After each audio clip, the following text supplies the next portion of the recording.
Welcome to Plot 27. This video covers the storyline of a movie titled Freelance, an action film starring John Cena and Alison Brie. But before we begin, make sure you've subscribed to this channel.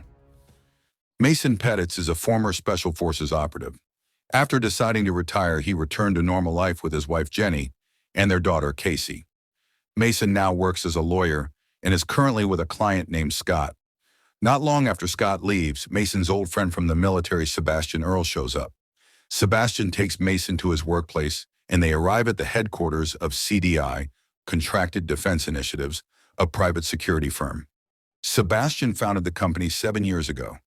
Made up of ex-military and police personnel, they've been getting lots of work. Sebastian invites Mason to join CDI. He then shows Mason a video of a man carrying a weapon. He's the president of Paldonia, Juan Arturo Venegas. Mason recognizes Venegas because he and his team were once assigned to capture him, but the mission failed and half of Mason's team was killed. Sebastian says the mission this time isn't to capture Venegas, but to escort a journalist interviewing him. Though hesitant at first, Mason agrees after hearing he'll be paid $20,000 for the job. The journalist is Claire Wellington, this year's award-winning journalist. Jenny finds out Casey hit one of her classmates, something Mason indirectly taught her by telling her to stand up for herself. Jenny gets angry, blaming Mason for the chaos at home. Mason decides to leave the house and tells Casey he'll be gone for a few days for work. Jenny gets even more upset upon learning Mason will work in private security. She's afraid he might get killed and leave his family behind. Despite this, Mason insists on taking the job and leaves to escort Claire. Mason tells Claire he's a former Army Special Forces soldier and is familiar with Paldonia, a country rich in oil and natural gas. Venegas is the last pure autocrat in the Western Hemisphere and has never granted an interview before. They arrive at Paldonia's airport and meet Juan Arturo Venegas. On the way, Venegas talks about the wonders of Paldonia and how he wants the world to see it. Suddenly, a bomb destroys one of Venegas's escort vehicles. Mason and the others are now in danger as a rebel group ambushes them.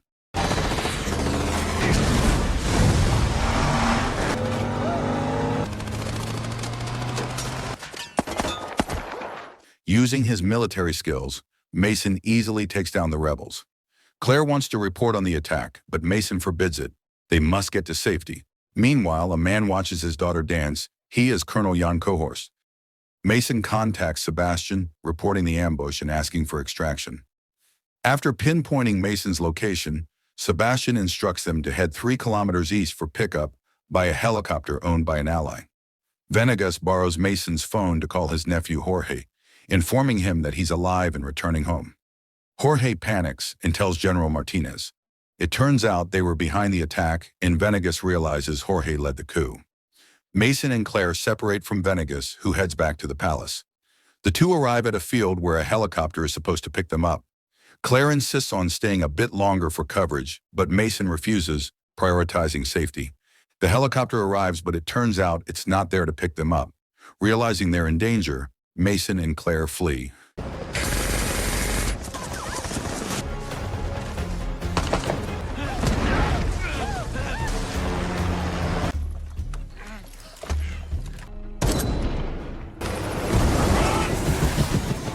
Mason shoots down the helicopter, but 2 rebels continue the chase.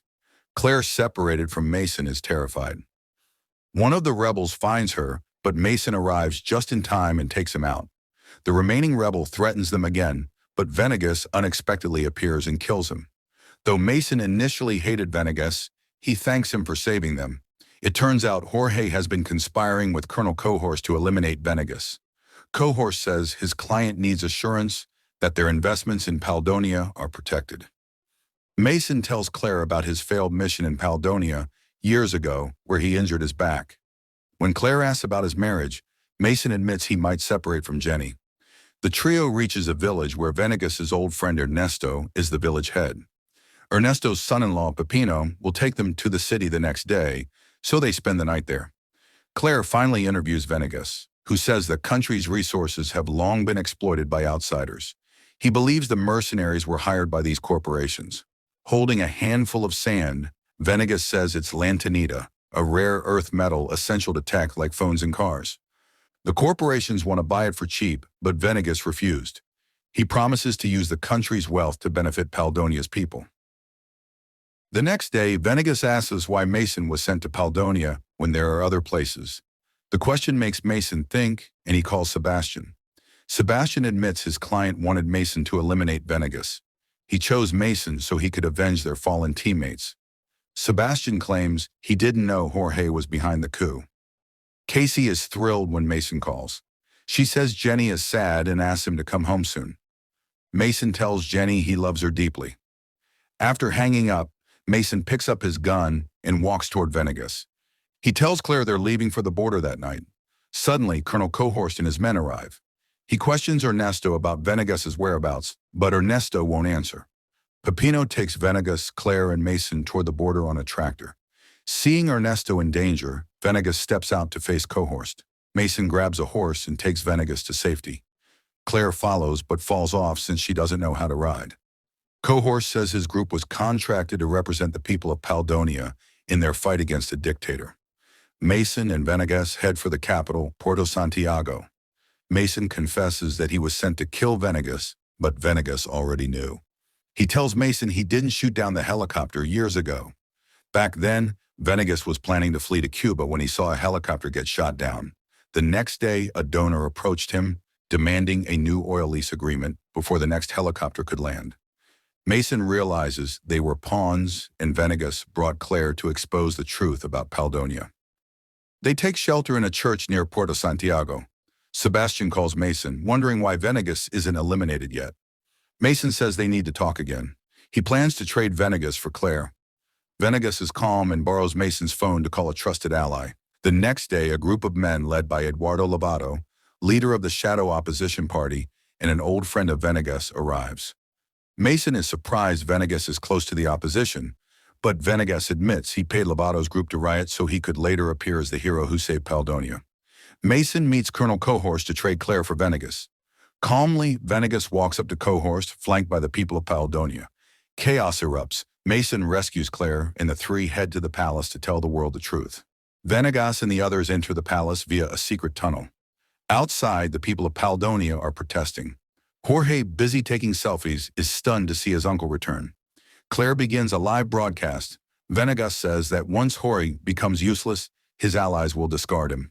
He invites Jorge to help rebuild Paldonia, and they reconcile. General Martinez suddenly arrives and shoots Venegas, but Venegas quickly grabs his gun and kills him. Luckily, he was wearing a bulletproof vest, but Jorge was also shot. Mortally wounded, Jorge apologizes to his uncle before dying. Mason is touched, watching Venegas mourn, but suddenly Paldonian troops burst into the room. Venegas urges them to unite for Paldonia, but Cohorst and his men arrive. Venegas calls on his troops to defend the country, and a battle breaks out.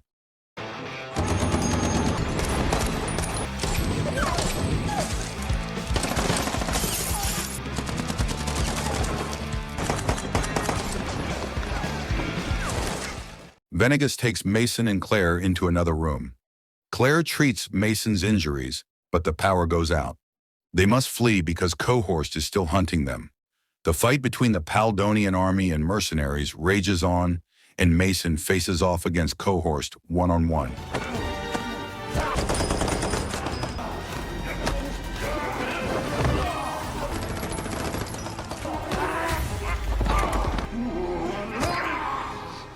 It turns out Cohorst was the one who shot down Mason's helicopter years ago. Mason is in grave danger, but Claire suddenly appears and strikes Cohorst in the throat. As a former Special Forces sergeant, Mason grabs a weapon and takes down Cohorst's men. Reinforcements arrive. Sebastian and his troops join the battle and defeat the mercenaries. News of the conflict in Paldonia spreads worldwide, and President Venegas thanks Mason and Claire. At a press conference, Venegas announces that he is stepping down as president until the next election. During the transition, $5 billion will be invested in rebuilding Paldonia. Jenny, watching the live broadcast, is stunned to see Mason at the Paldonian palace. Days later, Mason finally returns home to be with his family. Mason receives a message from Venegas, thanking him and saying he sent a little surprise. Mason heads to the ATM and sees that his bank balance has increased, and the movie ends.